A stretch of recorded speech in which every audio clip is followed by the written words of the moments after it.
This is the Power Platform Daily Brief for Thursday, April 18th, 2019. I'm Joel Lindstrom.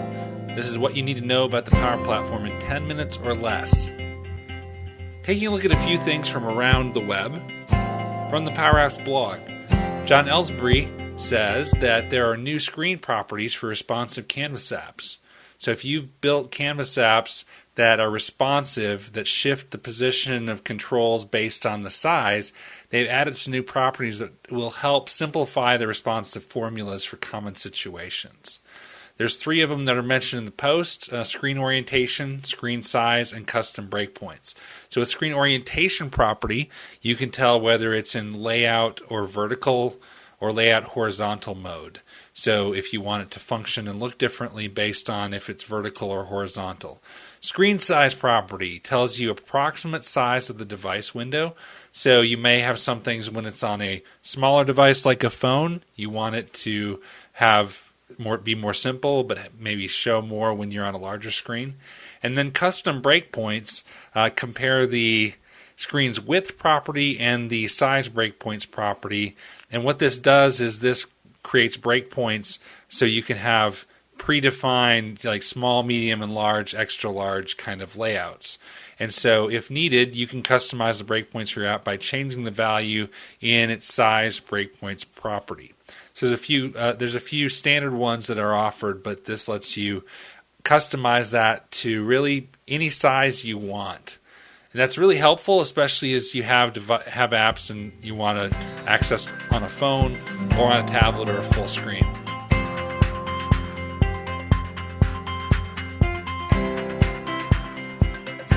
Next, Canvas Debugging with Results View. This is by Greg Lindhorst, Principal Program Manager for Power Apps. And he writes about how there's a new property that you can turn on in the advanced settings area called Enable Formula Bar Results View. What this does is this lets you select a part of your formula and see the result in the window there. So you don't need to run it and test it, and especially if you get errors, this is helpful for debugging what's going on and telling you what the result is. So very helpful information from Greg. I'll post links to both these posts in the show notes for today's episode.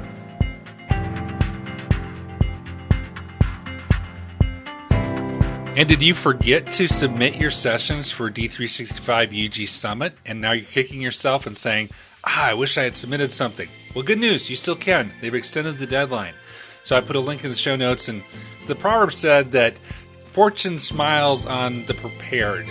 In this case, maybe fortune might smile on you being unprepared, because since you waited, you could submit one of these new topics like Canvas debugging with the results view, or the new responsive controls in Canvas apps. Go ahead and get your submissions in now.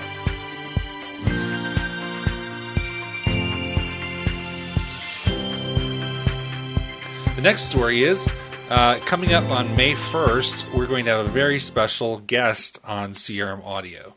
That's right, it's you. We are going to do a live CRM Audio episode. And this episode is going to be in the format of a radio call-in program. So if you have questions or if you would like to be on the podcast, we're going to be publishing a link. I probably use Teams for this, where you can log in and then you can ask us your questions and hear us live. So, and this is going to be on May 1st, May Day, 9 to 10 a.m. Sydney time, 7 p.m. Eastern time, 4 p.m. U.S. Pacific time. So get your questions ready and look for a link coming out soon for that and add it to your calendar. And if you didn't hear it yet, Mary Jo Foley interviewed Steve Mordew earlier this week. I think it was on his birthday too.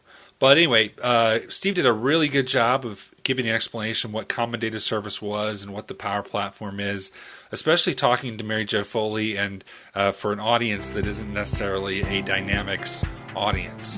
So I would recommend you listen to it if you haven't heard it. That's the news for today. Now you're up to date.